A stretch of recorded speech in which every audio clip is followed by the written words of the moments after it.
amados irmãos, bem-vindos a mais um vídeo aqui no nosso canal Obra na Amazônia. Eu sou o Jean, falo aqui de Porto Velho, Rondônia, e hoje nós vamos dar continuidade ao desfrute do nosso livro O Amor, o Elo da Perfeição, do nosso amado irmão André Dong. Nós chegamos no capítulo 3, que tem por título O Amor Fraternal. E durante a leitura desse capítulo, eu pude extrair bastante riquezas daquilo que nós de fato precisamos praticar nos tempos atuais. Eu não sei se você já teve a oportunidade de ler esse livro, se você já possui esse livro, mas como sempre eu venho encorajando nessa série de vídeos que nós fazemos aqui do projeto Livro na Minha Mão, novamente fica o encorajamento para que você procure o serviço de literatura da sua localidade e então adquira esse livro. Quem dera, se todos os irmãos e irmãs pudessem ler tudo o que é contido nas palavras de um livro como esse aqui, irmãos. Com certeza a nossa vida teria outro rumo em muitas coisas, muitas atitudes nossas, que muitas vezes a gente acaba agindo, muitas vezes nossa vontade, da nossa maneira, e não da maneira de Deus, não da maneira como Deus espera que nós possamos agir.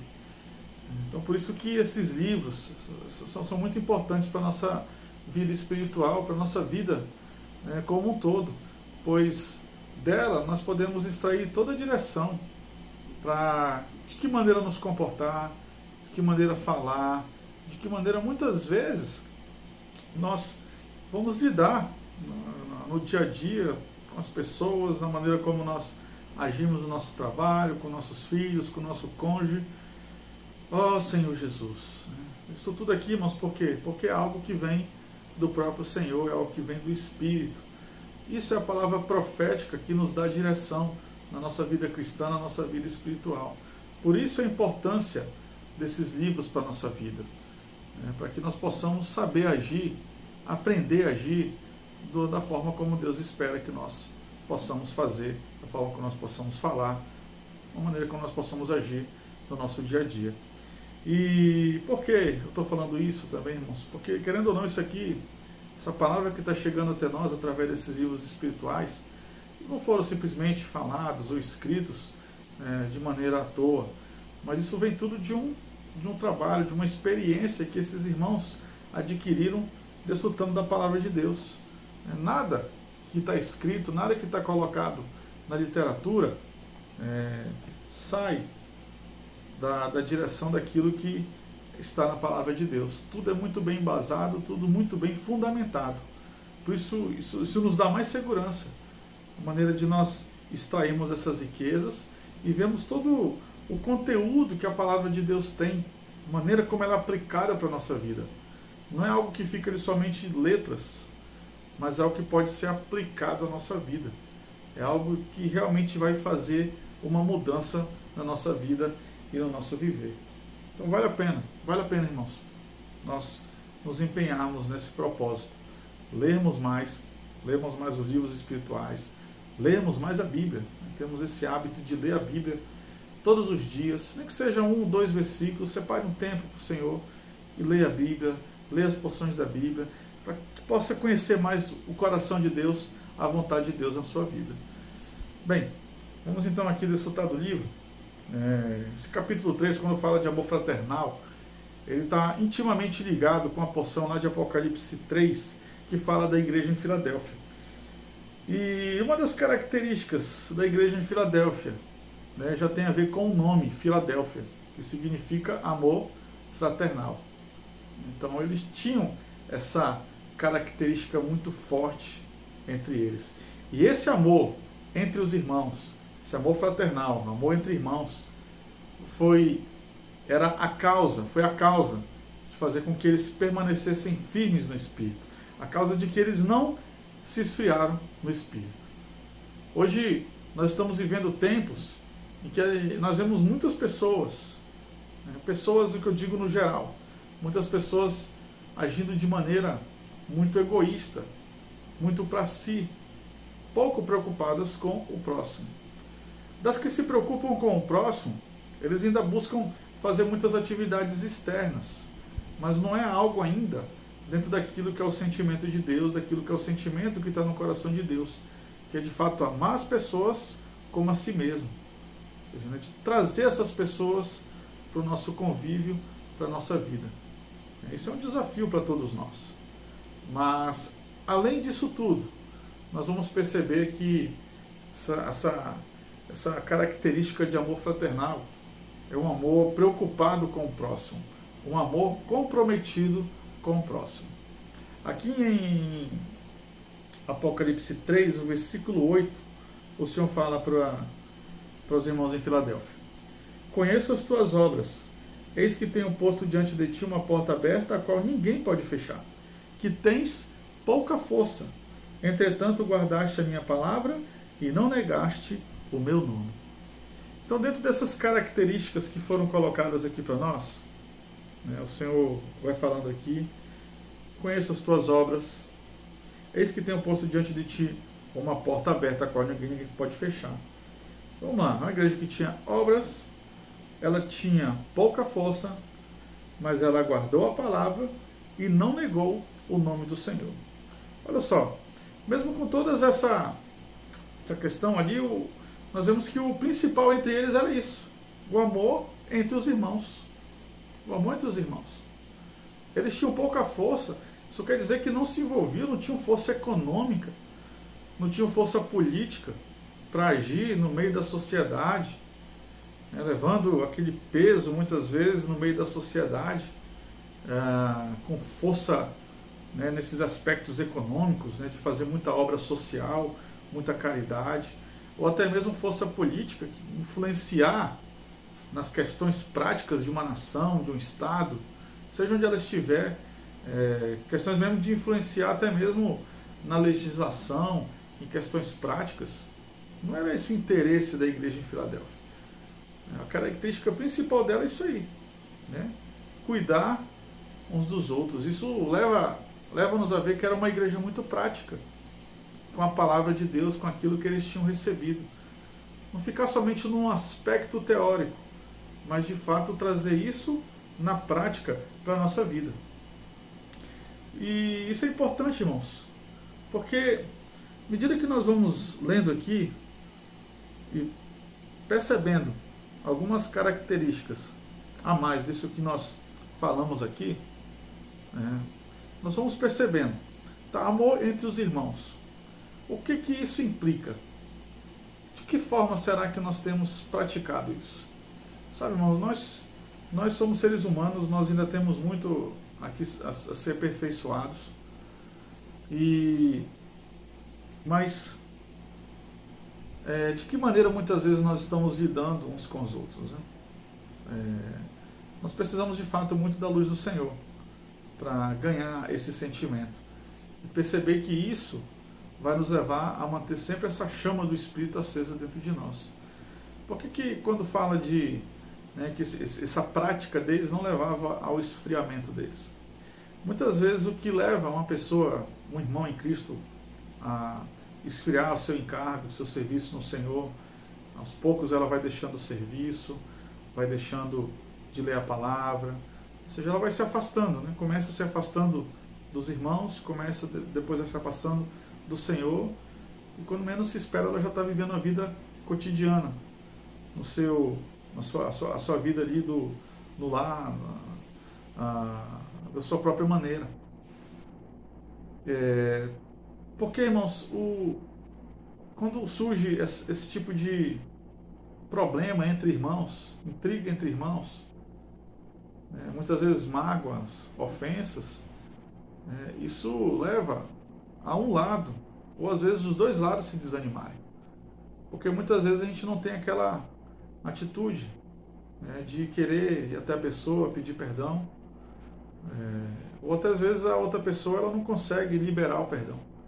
Então, querendo ou não, esse tipo de experiência leva primeiramente esses irmãos em Cristo a se afastarem um do outro, a se desligarem, né, se desconectarem um do outro. E acaba que vão criando muitos julgamentos, né? Esses julgamentos vão sendo, de certa forma, muito prejudiciais. A situação não é tratada e a situação vai complicando bastante ali entre eles, vindo a se afastar. E nessa situação acaba-se que vai buscando também aliados, será se eu estou certo e tal. E pode ser que aquelas outras pessoas concordem, pode ser que não concordem. Então desses dois lados aí, né, com certeza o maior prejudicado em si é o próprio corpo, é a própria igreja. Porque se os membros não estão bem uns com os outros, né, com certeza vão se afastando e vão se apartando depois, posteriormente da palavra, e assim podem muitas vezes deixar de estar perto do Senhor, vão esfriando, vão esfriando. Agora imagina isso numa escala de proporção um pouco maior. Eu não digo total, mas um pouco maior. Quanto dano isso traz? Nós passamos agora recentemente por todo esse período, né, por conta da pandemia, esse período de isolamento. Então muitos de nós ficamos sem ter aquela vida de reuniões, aquela vida de convívio. E pode ser que tenhamos nos acostumado a ficar muito no nosso nicho, né, da minha família, ou até mesmo dos amigos que eu já tinha, né? Tava ali, amigos irmãos. Então você fica muito preso àquele nicho, né? Aquele meio ali que você já estava acostumado a conviver. E perde muitas vezes a principal característica nossa na vida da igreja, que é essa característica de irmandade, de estarmos juntos, de desfrutarmos uns dos outros.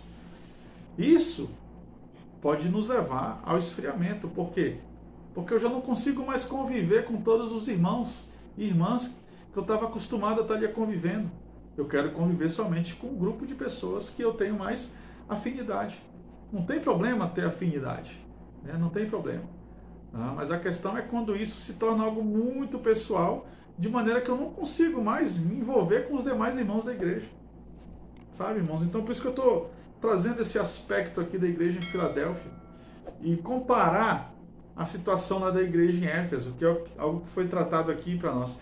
Porque a ideia, o sentimento que foi falado no capítulo desse livro, nesse capítulo 3, é que Filadélfia ela é uma linhagem da igreja em Esmirna. E Esmirna, por sua vez, é uma linhagem da igreja em Éfeso. E qual era a situação de Éfeso? Quando nós vemos lá em Apocalipse 2, fala: ao anjo da igreja em Éfeso escreve. Aí ele tece uma série de elogios para a igreja em Éfeso. Mas aí chega no versículo 4, ele fala: tenho porém contra ti que abandonaste o teu primeiro amor. Sabe, irmãos, muitas vezes a característica de abandonar o primeiro amor é exatamente isso. A gente fica com uma comunhão muito vertical e esquece exatamente da comunhão horizontal, junto com os irmãos, junto com todos os irmãos do viver da igreja. Ó Senhor Jesus, isso tira e faz com que percamos o primeiro amor. A gente pode até ser visto como uma igreja que tem obras, como uma igreja que tem perseverança, que sabe identificar falsos apóstolos, mas fica uma esfera de muito conhecimento. Mas o primeiro amor esse, que é aquela alegria com o Senhor, com os irmãos, com a igreja, acaba se esvaindo. E se nós não atentarmos, se chegar na situação de Esmirna, qual é uma das características de Esmirna? Ela era uma igreja que passou por tribulação, por muita tribulação, por muita prova. Mas mesmo assim, eles perseveravam. Eles perseveraram. Mas por quê? Porque eles tinham uma palavra bem semeada no interior deles. Lá em Mateus 7, versículo 24, nós vemos aquela parábola da casa, das duas casas. Os dois fundamentos. Está lá em Mateus 7, 24. Fala assim: todo aquele, pois, que ouve estas minhas palavras e as pratica, será comparado a um homem prudente que edificou a sua casa sobre a rocha. E caiu a chuva, transbordaram os rios, sopraram os ventos e deram com ímpeto contra aquela casa, que não caiu, porque fora edificada sobre a rocha. E todo aquele que ouve estas minhas palavras e não as pratica, será comparado a um homem sensato que edificou a casa sobre a areia. E caiu a chuva, transbordaram os rios, sopraram os ventos e deram com ímpetos contra aquela casa. E ela desabou, sendo grande a sua ruína. Então nós vemos duas situações. Um que construiu sobre a rocha, edificou sua casa sobre a rocha, e outro que edificou sua casa sobre a areia. Na tribulação, na tempestade, numa situação difícil, aquela que é edificada sobre a areia não vai resistir, ela tende a ruir. Mas a que é edificada sobre a rocha, ela vai permanecer. E como edificar sobre a rocha? é aquilo que o Senhor fala aqui nessa parábola, é praticar a palavra. Então, quando nós falamos aqui que a igreja de Filadélfia ela saiu da igreja em Esmirna, que por sua vez saiu da igreja em Éfeso, né, ela veio da linhagem de Éfeso, é importante destacar aqui o quê? Vamos para a história então. Após João ter essa revelação e escrever todas essas epístolas, ele então foi para Éfeso e passou ali a viver em Éfeso.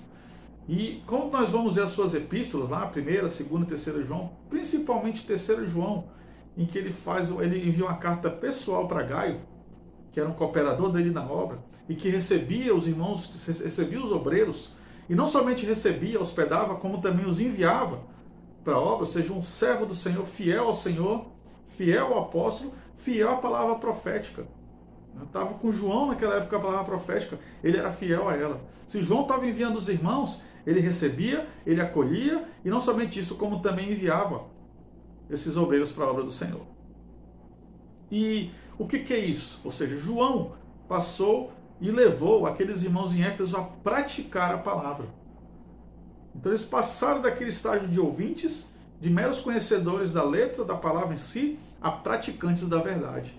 Então João podia dizer agora, né? Não tenho maior alegria do que esta, a de ouvir que meus filhos andam na verdade. Quem eram esses obreiros que João tinha enviado? Eram obreiros gerados ali mesmo na igreja em Éfeso, sendo enviados para a obra.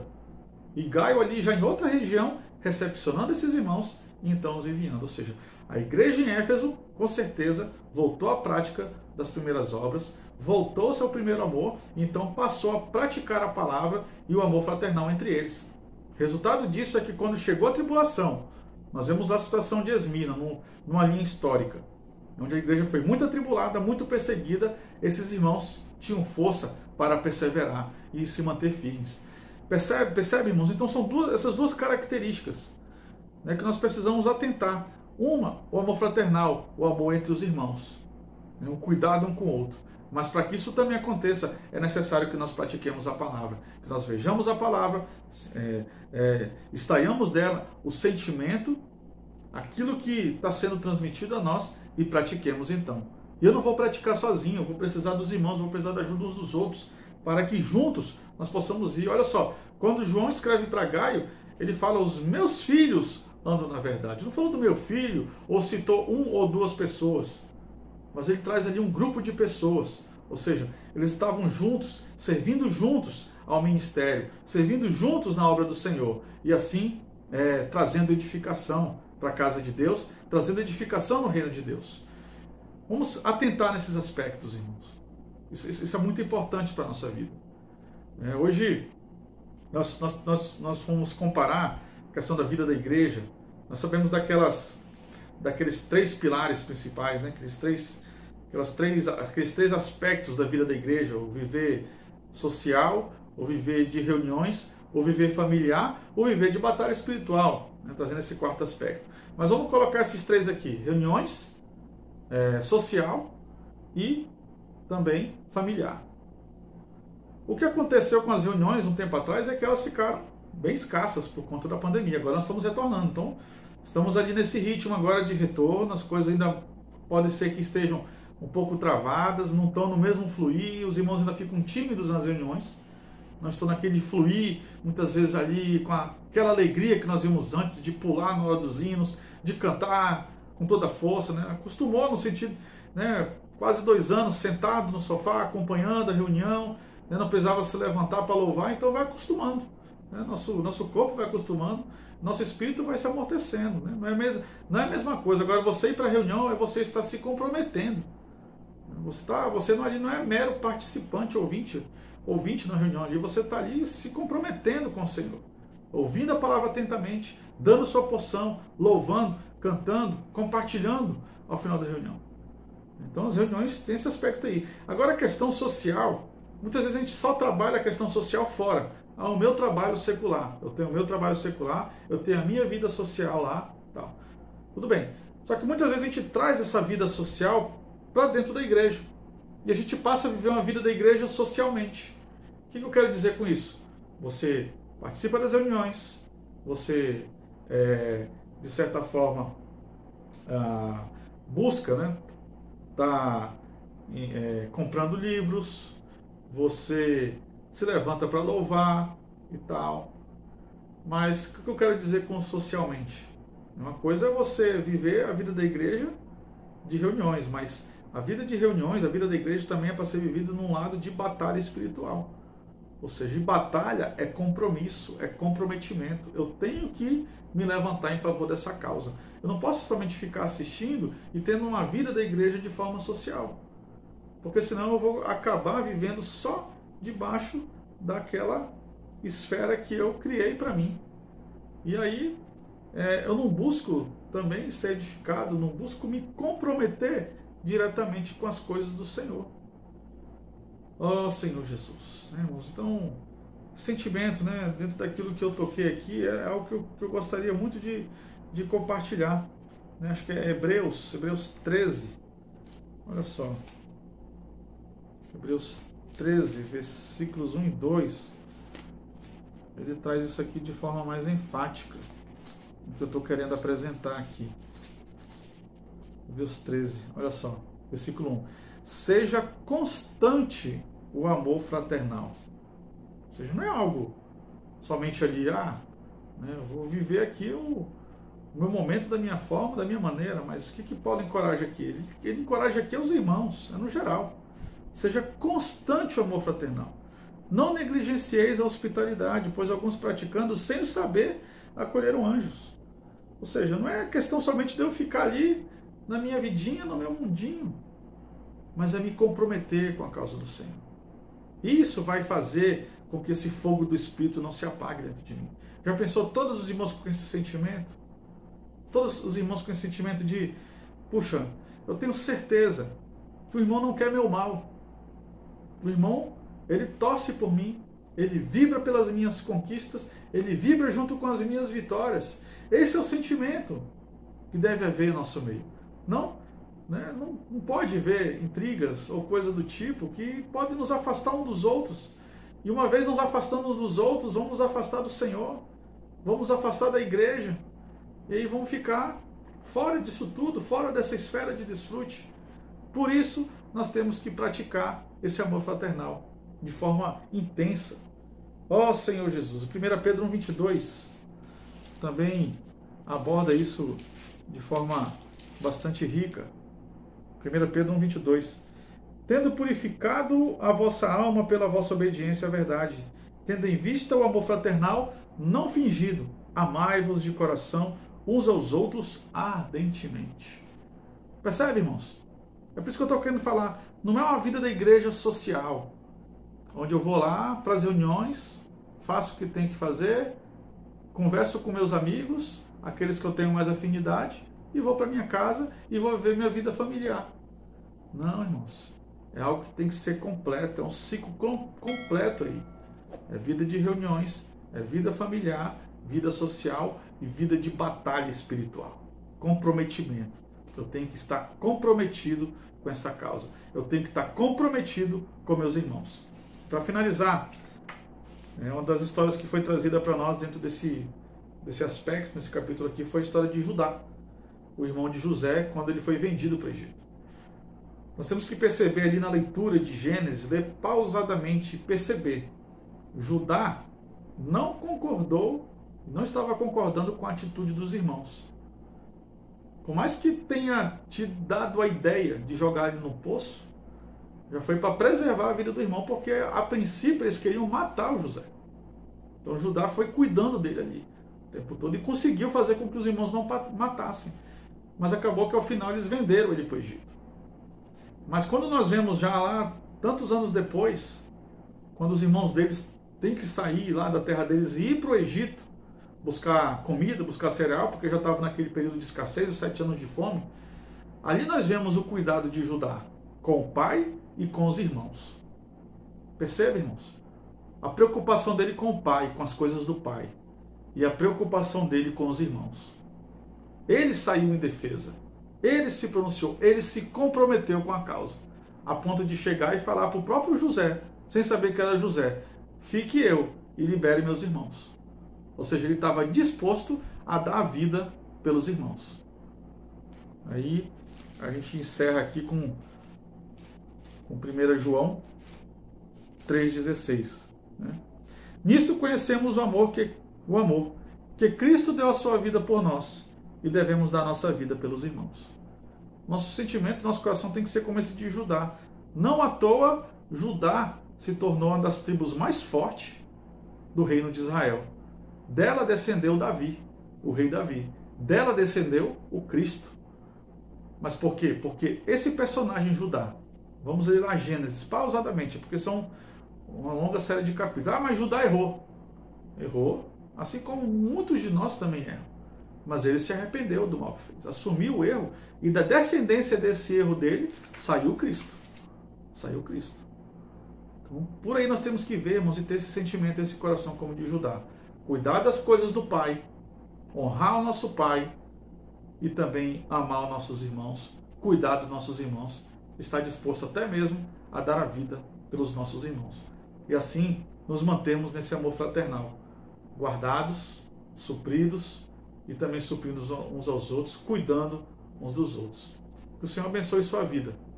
Eu encorajo novamente a leitura desse livro aqui. Irmãos, é essencial, é de muita ajuda para a nossa vida prática, para a nossa vida cristã. Então, fica o encorajamento. Não se esqueça de se inscrever aqui no nosso canal. Se você ainda não é inscrito, se inscreva, ative as notificações, compartilhe esse vídeo com seus irmãos, seus amigos, vizinhos, com quem você puder, envie. Quer seja oportuno, quer não, inste, pregue o Evangelho enviando esses vídeos aqui do nosso canal. Que Deus te abençoe e até a próxima.